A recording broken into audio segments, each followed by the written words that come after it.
Hello friends, myself Khushbudar, your wellness coach, और आज मैं आपसे जुड़ी हूँ हमारे holistic management of element series के एक नए वीडियो के साथ। और आज का हमारा टॉपिक है सोर थ्रोट। गले के पिछले हिस्से, जिसे हम फेरिंग्स के नाम से भी जानते हैं, वहाँ पे होने वाली इन्फ्लेमेशन को सोर थ्रोट कहा जाता है। ये तब होता है जब कोई पर्सन कॉमन कोल्ड या इन्फ्लुएंजा से सफ़र कर रहा हो। सोर थ्रोट में एडिनॉइड्स या टॉन्सिल्स का इन्फ्लेमेशन भी हो सकता है। चलिए अब जानते हैं इसके कुछ सिम्टम्स के बारे में। सोर थ्रोट, जैसा कि नाम ही सजेस्ट कर रहा है, गले में पेन होना। खाना खाते समय या पानी पीते समय गले में पेन होना, बर्निंग सेंसेशन फील करना या ड्राइनेस फील करना, ये सब सोर थ्रोट के कॉमन सिम्टम्स है। कई बार गले के पिछले हिस्से में रेडनेस हो जाती है या फिर ग्रेइश वाइट कोटिंग देखने को भी मिलती है। सोर थ्रोट के बाद सर्दी लगना, फीवर हो जाना या आवाज़ बैठ जाना भी बहुत ही कॉमन सिम्टम्स है। जिनको स्ट्रेप्टोकोकल इन्फेक्शन की वजह से सोर थ्रोट होता है, उन्हें हाई ग्रेड फीवर और गले में शार्प पेन, स्वेलिंग के साथ हो सकता है। चलिए अब इसके कुछ कॉजेज़ के बारे में जानते हैं। सोर थ्रोट मेनली बैक्टीरियल और वायरल इन्फेक्शन की वजह से हो सकता है। कई डिजीजेस और एलिमेंट्स की वजह से भी ये हो सकता है, जैसे कि influenza, common cold, sinusitis, tonsillitis, measles, mumps और कई बार ल्यूकेमिया की वजह से भी ये होता है। एक्सेसिव स्पीकिंग और एक्सेसिव स्मोकिंग भी इसके कॉजेज हैं। चलिए अब बात करते हैं इसके ट्रीटमेंट और रेमेडीज़ के बारे में।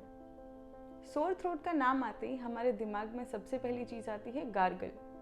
गार्गल आप कई डिफरेंट वेज में कर सकते हैं। सबसे पहला और मोस्ट कॉमन है ल्यूकवार्म सॉल्ट वाटर गार्गल, जो आप दिन में 4 से 5 बार कर सकते हैं। सेकेंड ऑप्शन है, आप 1 ग्लास पानी में 1 छोटी चम्मच अजवाइन डाल दीजिए, उसे बॉईल करिए, उसे स्ट्रेन करके उसमें थोड़ा सा सॉल्ट डाल के उससे गार्गल कर लीजिए।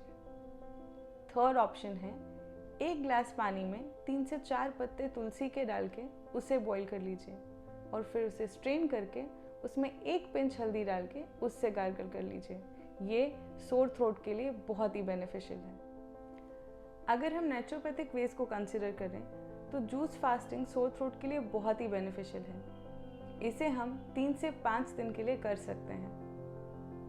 हर 2 से 3 घंटे में थ्रोट पे वेट पैक अप्लाई कर सकते हैं। वार्म वाटर एनिमा ले सकते हैं और हॉट एप्सम सॉल्ट बाथ भी ले सकते हैं। आप 1 ग्लास गुनगुने पानी में 1 चम्मच शहद डाल के उसे थोड़ी थोड़ी देर में सिप लेके पी सकते हैं। 1 चम्मच शहद और 1 चम्मच हल्दी को मिक्स करके उसका पेस्ट बना के दिन में 2 से 3 बार चाट सकते हैं। हल्दी में एंटीवायरल और एंटीबैक्टीरियल दोनों ही प्रॉपर्टीज़ होती हैं और शहद आपके थ्रोट को सूद करेगा। आप 1 चम्मच काली मिर्च का पाउडर और 4 से 5 तुलसी के पत्तों का काढ़ा बना के उसे कंज्यूम कर सकते हैं। आप रॉ गार्लिक चबा सकते हैं। रॉ गार्लिक में एंटी इन्फ्लेमेटरी प्रॉपर्टीज़ होती हैं और इसी वजह से ये सोर थ्रोट के लिए बहुत ही बेनिफिशियल है।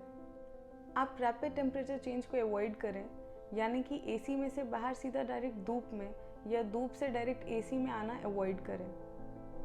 आपको बहुत गर्म खाना या बहुत ठंडा खाना कंज्यूम नहीं करना है। फ्राइड, स्पाइसी, सार ऐसे फूड्स को आपको अवॉइड करना है। तो ये थे हमारे आज के holistic management tips sore throat के लिए। अगर आप ऐसे ही अमेजिंग टिप्स डेली बेसिस पर जानना चाहते हैं तो आप हमारी इंस्टाग्राम आईडी और फेसबुक पेज फॉलो कर सकते हैं। डिटेल्स डिस्क्रिप्शन बॉक्स में दी गई हैं। And do not forget to like, share and subscribe.